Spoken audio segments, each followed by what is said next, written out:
ہر کے بی باکی کند در راہ دوست، راہزن مرداں شدو نامرد اوست. جو کوئی بھی بے باکی کرتا ہے دوست کے راستے میں. اب سن لیں کہ ہم کس راستے پر ہیں. حضرت مولانا روم رحمۃ اللہ علیہ فرماتے ہیں تم اکیلے نہیں ہو، تمہیں ایک دوستی کے بندھن میں باندھ کے بھیجا گیا ہے. تم حق تعالیٰ کے دوست بنائے گئے ہو، تم اس کے بندے ہو، اور بندگی کا جو راستہ ہے وہ دوستی کا راستہ ہے. اس راہ دوست پر ذرا سنبھل کے چلو. یہ کارگاہ ساری دکانیں شیشہ گر ہے، یہاں پر اپنے قدموں کو احتیاط سے رکھو. میر تقی میر نے کہا ہر ایک قدم کو تو یہاں احتیاط سے رکھ، یہ کارگاہ ساری دکانیں شیشہ گر ہے. کس کی دنیا میں چل رہے ہو؟ دوست کی دنیا میں. کس کے آسمان کے نیچے، چھت کے نیچے رہ رہے ہو؟ دوست کی چھت کے. کس کی زمین پر، کس کے گھر میں، کس کے پڑوسی ہو؟ کہتے ہیں اب اس دوست کے راستے میں بے باکی کر رہے ہو، بے ادبی کر رہے ہو اور جرت دکھا رہے ہو. یہ ہے وہ چیز. آدمی کا کیسا شعور بیدار کیا دیکھیے. ہر کے بے باکی کند در راہ دوست، کہ جو کوئی بے باکی کرتا ہے دوست کے راستے میں. Any one behaving with irreverence، جو کوئی بھی اس کا مظاہرہ کرتا ہے، بے باکی کا مظاہرہ کرتا ہے، کہتے ہیں راہزن مرداں شد، وہ لوگوں کا راہزن ہے. وہ ہے راہزن، لوٹنے والا. وہ لوگوں کو لوٹنے والا ہے. مرداں یعنی مرداں یعنی لوگ، تو وہ ہے راہزن. نامرد اوست، اور وہ نامرد ہے. He is no man.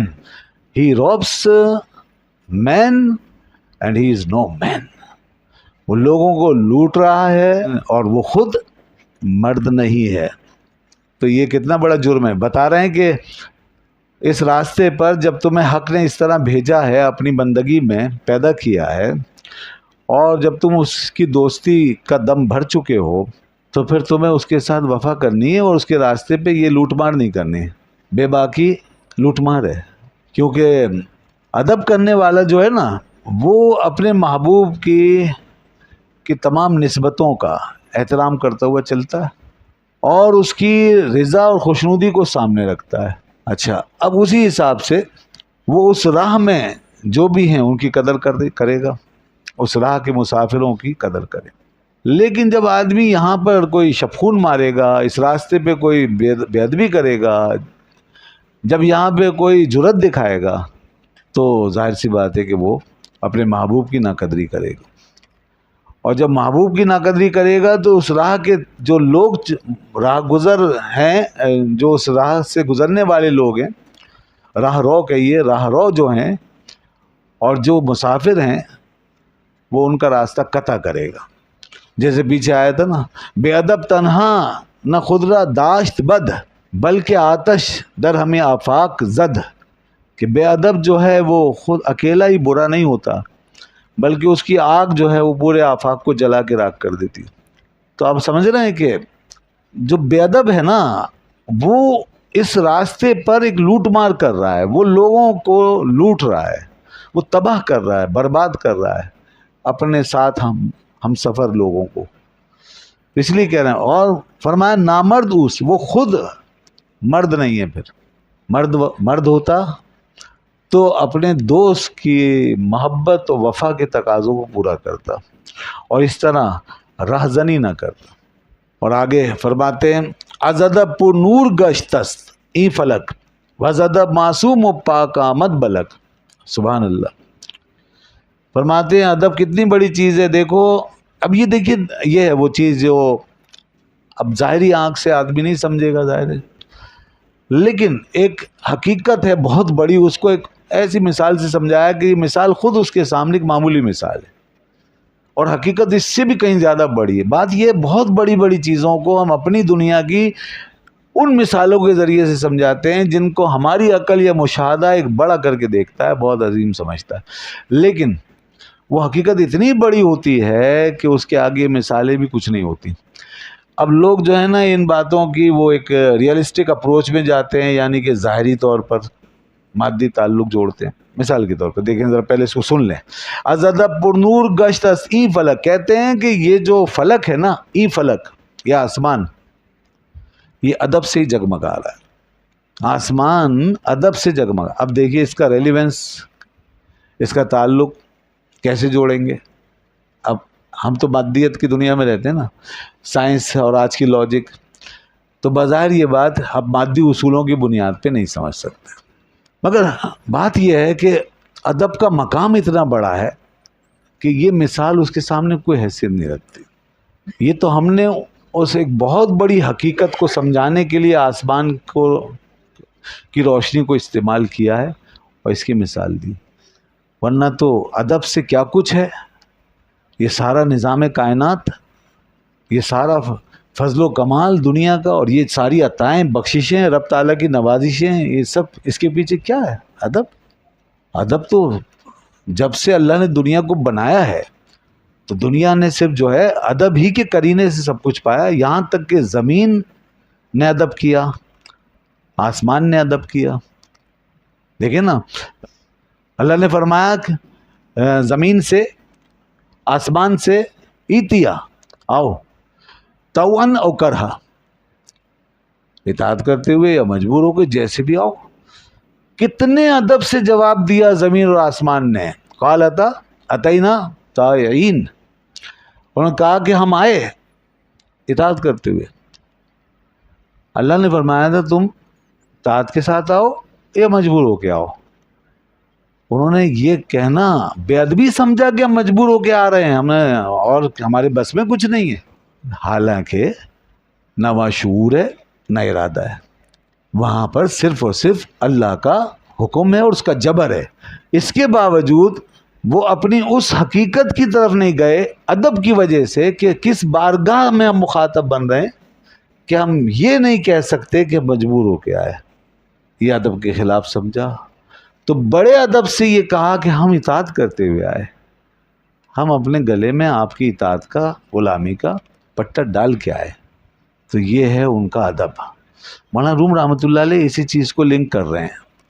یہ جو آسمان کی روشنیاں ہیں جگمگاتی، یاد اسی وجہ سے ادب سے حاضر ہو گیا تھا. اللہ نے یہ نور پیدا کر دیا اور اس تاریک و ویران آسمان کے اندر اتنے کمکمے لگا دیے کہ ہر طرف ذرا آدمی دیکھے نا، اس کے ذریعے سے، جیمز ویبس کے ذریعے سے دیکھے کتنے خوشنما مناظر سامنے آئے ہیں. انسانی عقل حیران رہ جاتی ہے. جیمز ویب نے لاکھوں سال پرانی جو چیزیں ہیں وہ دیکھ لی، لاکھوں سال پرانے جو سیارے بنے اور جو نظام فلکی میں تبدیلیاں آئیں، نظام شمسی میں، سولر سسٹم میں، وہ سب دیکھ لیں. اور ایسی روشنیاں اور اتنے زبردست نظارے کہ انسانی عقل دنگ رہ جاتی ہے. تو بہرحال یہاں ایک مرد مومن ہمیں ایک اور لینس لگا کے اس چیز کی حقیقت بتا رہا ہے، اور اصل حقیقت یہی ہے جو یہ بتا رہے ہیں کہ بھائی یہ سب جگمگاہٹیں جو ہیں یہ اس زمین و آسمان کے ادب کا کرشمہ ہے. یہ سب ادب کی وجہ سے. تو کہہ رہے ہیں کہ از ادب پر نور گشت ای فلک، this heaven is filled with light. کس کی وجہ سے؟ از ادب، because of respect, because of discipline. تو ڈسپلن کی وجہ سے ہے، ریسپیکٹ کی وجہ سے ہے. اور بعض ادب معصوم و پاک آمد ملک، اور فرماتے ہیں کہ اسی ادب کی وجہ سے فرشتے معصوم اور پاک ہو گئے. یہ ادب ہی تھا. فرشتوں نے دیکھیے کیا کیا، ادب کیا نا. جب وہ حضرت آدم علیہ السلام کا معاملہ ہوا تھا تو شیطان نے تو بے ادبی کی، ابھی ہم نے بتا دیا. فرشتوں نے کہا سبحانک لا علم لنا الا ما علمتنا، تو پاک ہے، ہمیں علم نہیں ہے مگر جتنا تو نے ہمیں سکھایا. تو جتنا تو نے ہمیں سکھایا ہمیں وہی علم ہے، بس باقی تو جانتا ہے ساری حقیقتوں کو. انک انت العلیم الحکیم، بے شک تو ہی سب کچھ جاننے والا اور ساری دانائی رکھنے والا ہے. تو دیکھیے فرشتوں نے یہ بڑے ادب سے کہا. اور اس میں ادب کا پہلو ذرا دیکھیے کلمات کے اندر، وہ یہ ہے کہ فرشتوں نے براہ راست اپنا مدعا پیش کرنے کے بجائے، ڈائریکٹ اپنی بات کرنے کے بجائے، پہلے رب کی ثنا کی، حمد کی اور اس کی پاکی بیان کی. سبحانک، تو پاک ہے. یہی حضرت عیسیٰ علیہ السلام نے کہا جب اللہ نے ان سے پوچھا کہ آپ نے کہا تھا ان کو کہ یہ لوگ آپ کو اور آپ کی والدہ کو اپنا معبود بنا لیں. انہوں نے کہا سبحان اللہ، اے اللہ تو پاک ہے، تو جانتا ہے کہ میں نے ان سے کیا کہا، اور جو کچھ میرے دل میں وہ تو جانتا ہے، مگر جو کچھ تیرے ارادے میں وہ میں نہیں جانتا. تو سبحان کہہ کر کے ابتدا کرنا یہ بڑے ادب کی بات ہے. فرشتوں نے اس ادب کا لحاظ رکھا تو حق تعالیٰ نے ان کے ادب کی وجہ سے ان کو یہ مقام جو ان کا تھا اس کو اس پہ برقرار رکھا. وہ معصوم رہے، پاک رہے. اور شیطان جو تھا وہ فرشتوں کا معلم تھا، ایک منصب پر بیٹھا ہوا تھا، بے ادبی کی، ابا واستکبرا وکانا من الکافرین، بدبخت ہو گیا. شیطان جو ہے وہ بدبخت ہو گیا. اور فخرج منہا فإنک رجیم وإن علیک اللعنۃ الی یوم الدین.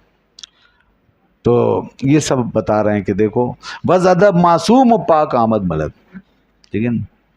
تو it is because of reverence, it is because of respect that the angels became immaculate and holy. Angels جو ہیں وہ پاک اور معصوم. تو یہ دیکھیں اس طرح دنیا کو دکھایا ہے. یہ سب ادب ہے پیچھے. اب ظاہری طور پر اس کا لنک اگر ہم سمجھیں گے لاجیکلی اور اپنی سائنٹیفک بنیادوں پہ تو یہ نہیں سمجھ سکتے ہم، ظاہر سی بات ہے. مگر یہ سب روحانی معاملات ہیں، اور حقیقت میں دنیا پہلے روحانیت پہ مبنی ہے، بعد میں جسمانیت پہ قائم ہوئی. پہلے روحانیت سے ہی آغاز ہوا ہے، یعنی اس کائنات کا اپنے رب کے ساتھ جو تعلق ہے یہ ہے روحانیت کی بنیاد.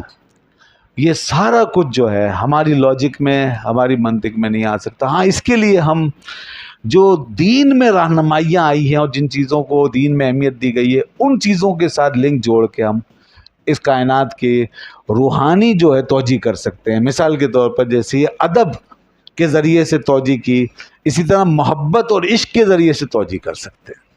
جی ہاں، کائنات کے روحانی لنک کی توجہ ایسے ہی اعلیٰ اصولوں سے کر سکتے ہیں، یعنی ادب کے ذریعے سے، اطاعت کے ذریعے سے، بندگی کے تعلق سے، اور عشق و محبت کے طرح. اب اہل عشق و اہل محبت جو ہوتے ہیں، جیسے جن پہ عشق اور محبت کی کیفیت غالب آتی ہے، تو پھر وہ اس لحاظ سے توجہ نکالتے ہیں کہ وہی تو اب تک ٹپک رہا ہے، وہی تو اب تک چھلک رہا ہے، نہانے میں جو گرا تھا پانی کٹورے تاروں نے بھر لیے تھے.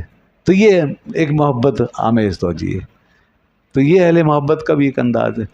تو ہے یہ پیچھے حقائق اسی طرح، کیونکہ رب کی طرف جو جانے والے چینل ہیں جو مخلوق کو خالق سے ملاتے ہیں وہ یہی ہیں، یعنی ادب، محبت، وفا، یہ چیزیں ہیں بس. تو اس لیے ان چیزوں سے جوڑتے ہیں وہ. اور آدمی اگر ان باتوں کو سمجھ لے تو انسان دیکھو نا اپنے آپ کو پھر کیوں باہر نکالے گا. جن چیزوں پہ، جن چینلوں پہ دنیا کھڑی ہے، ہماری کیا اوقات ہے کہ ہم ان سے چھلانگ مار کے نکل جائیں باہر، کہیں جی ہم یہ ہو گئے، وہ ہو گئے. بے ادبی کی طرف بڑے آدمی، یا کوئی محبت اور عشق کا انکار کرے اور ان چینلوں سے اپنے آپ کو باہر نکال کے کچھ سمجھے، وہ شیطانیت ہے. پھر ان چینلوں سے، رب کے تعلق کے ان چینلوں سے جو نکلا ہے وہ شیطان ہے. محبت سے بھی گیا، ادب سے بھی گیا، اطاعت سے گیا، بندگی سے گیا. اس لیے اللہ نے اسے فرمایا تم نکل ہی جا.